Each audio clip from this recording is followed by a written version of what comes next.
জাতীয় গণতান্ত্রিক পার্টি এর সভাপতি এবং দলীয় মুখপাত্র রাশেদ প্রধান বলেছেন, আওয়ামী লীগ সরকারের নতজানু পররাষ্ট্রনীতির কারণে দিনের পর দিন ভারতের বিএসএফ সীমান্তে পাখির মতো হত্যাকাণ্ড চালিয়েছে।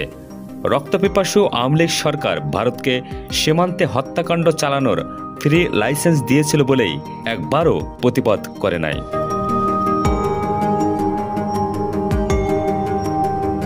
ভারত সরকার বন্ধুত্বের মিথ্যা আশ্বাস এবং লাশ হস্তান্তর ব্যতীত কিছুই করে নাই। তাই ফেলানী হত্যার দায় শুধু বিএসএফ নয়, ফেলানী হত্যায় ভারত ও শেখ হাসিনাও দায়ী।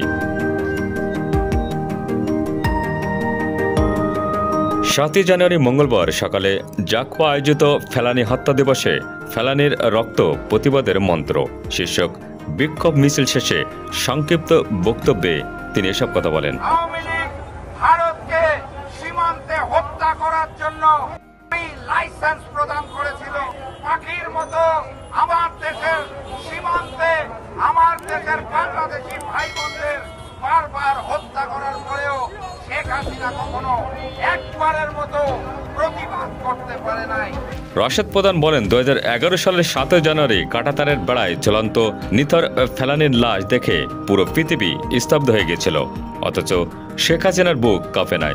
বিএসএফ অথবা ভারত সরকার অনুশোচনা বোধ করে নাই। জানিয়ে দিতে চাই, বাংলাদেশের যত হত্যা হয়েছে সীমান্তে তার পিছনে শুধুমাত্র ভারতের